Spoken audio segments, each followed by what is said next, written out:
See ya.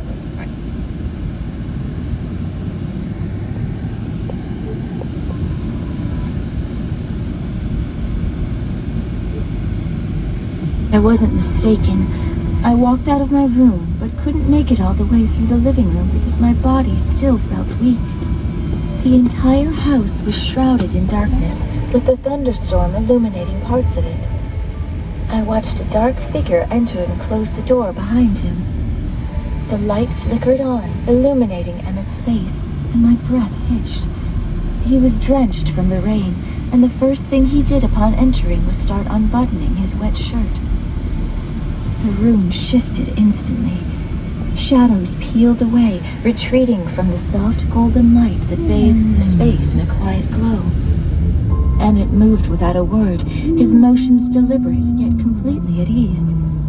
He set his phone down on the table with a muted clunk, and then, with one hand, began unbuttoning his shirt, the fabric slipping open like it had been waiting to fall. I should have said something. I should have cleared my throat, coughed, stomped, anything to remind him I was standing there, frozen in the doorway. But I was stuck, rooted. Because when the shirt fell away from his shoulders, I couldn't stop staring. His body was a map of muscle and restraint, each movement revealing power he never flaunted, never spoke of. His skin was marked, no, claimed, by ink that told stories in silence. A single massive sword was etched down the center of his chest, bold and unforgiving, the blade ending just above his navel.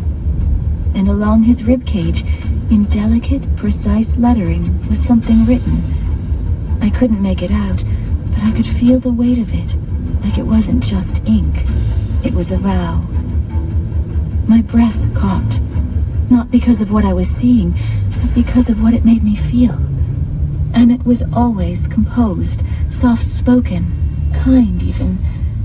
But in this moment, he was something else entirely. Unreachable, commanding.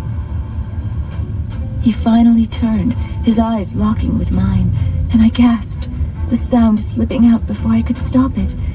My hand flew to my mouth, and I spun around, heat flooding my cheeks so quickly it was like I'd stepped into a fire.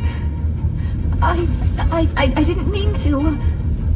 I started to mumble, staring hard at the wooden floor like it could swallow me whole. This was going to be awkward.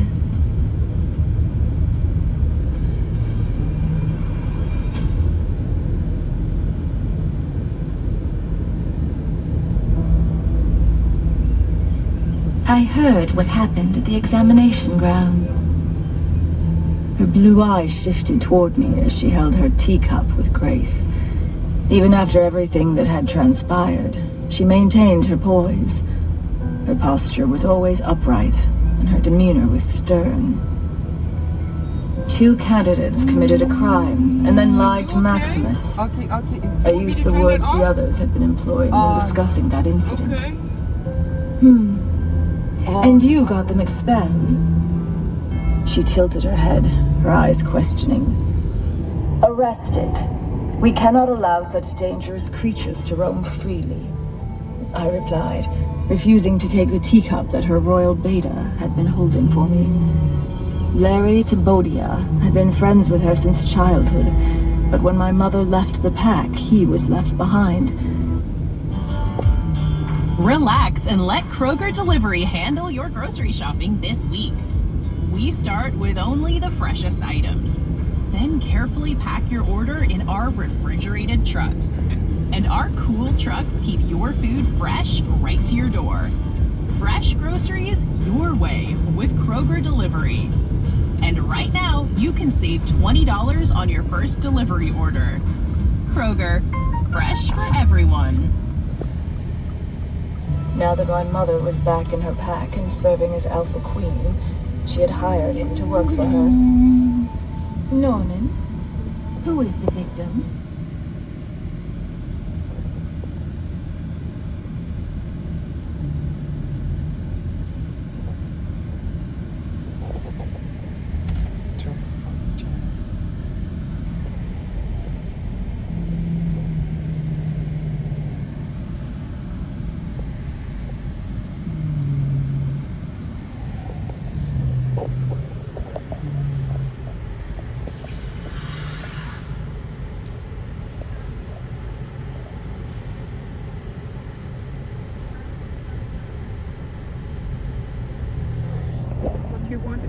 chicken fried chai cook. Okay.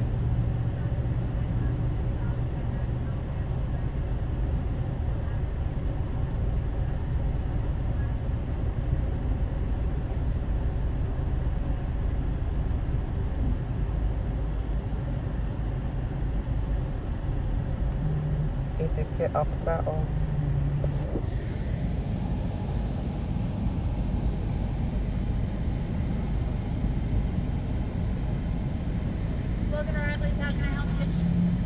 I would like a number 10, please. And I want it as a combo. Do you have cherry coke? Cherry coke. I do. Okay, he wants cherry coke with it, and make it a medium. Is that all for you? No, I would like something too. I think I'm going with the loaded fries. Make it large.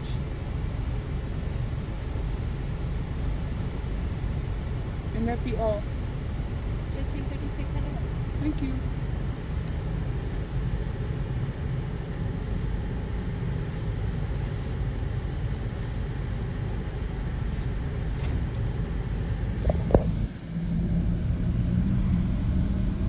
You hungry? Yeah.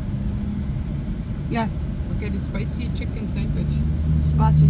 Yeah? Yeah. And cherry coke. Yeah. And fries. Yeah. And make it medium. Yeah. And Oma get fries.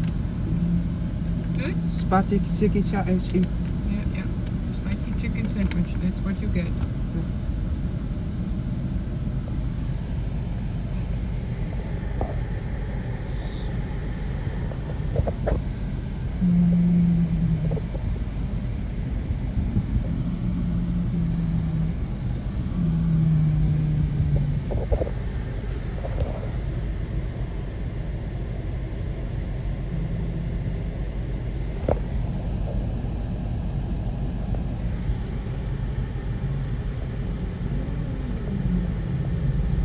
Don't make that noise. Don't make that face. That looks terrible, honey. Please. Please.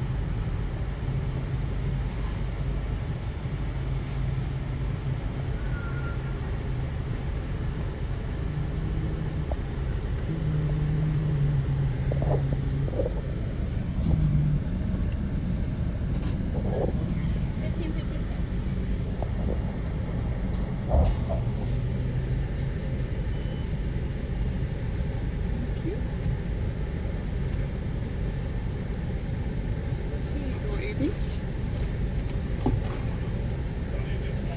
Hold that for me. Yeah, just a moment.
There you go. Thank you.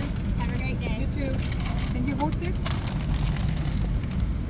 You go home and eat it, okay? Iets pak kappie behind. Who is the Mommy, victim? Daddy. And why isn't she in the hospital, but rather in the farmhouse that your brothers share? I knew my mother would bring it up. She had information on all of us. Her trusted men kept an eye on us, but we never confronted her about it. It was a mother worried about her sons, right?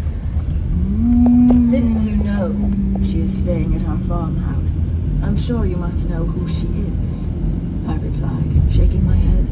Mr. Larry pulled his hand back, but my mother grabbed the teacup and offered it to me herself this time. Her light blue dress looked like a summer breeze, and her hair flowed in the wind coming through the window. I had been informed by Mr. Larry that my mother wanted to see me, so I had to leave everything behind and hurry over. She had called for Kay, too, so I knew what she wanted to discuss with us. Ursula's daughter? I heard she came to stay with you for a while, but then left, and now she's participating in the academy. There was a bitterness in her tone. I knew she wouldn't want her in our academy. She wouldn't pass the tests. There's no need to worry. I accepted the teacup and noticed my mother watching me drink from it.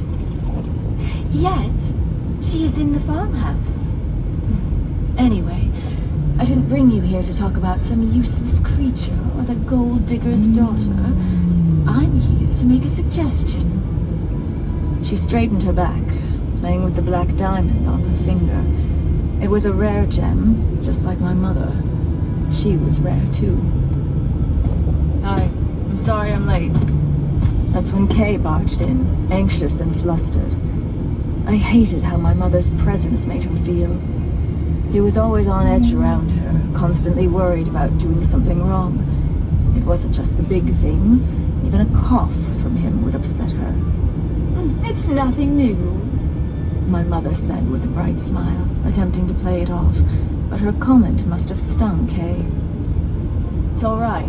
You've been really helpful these past few days. I quickly defended him, but my mother's eye roll was disheartening. Mom, I left the minute you called.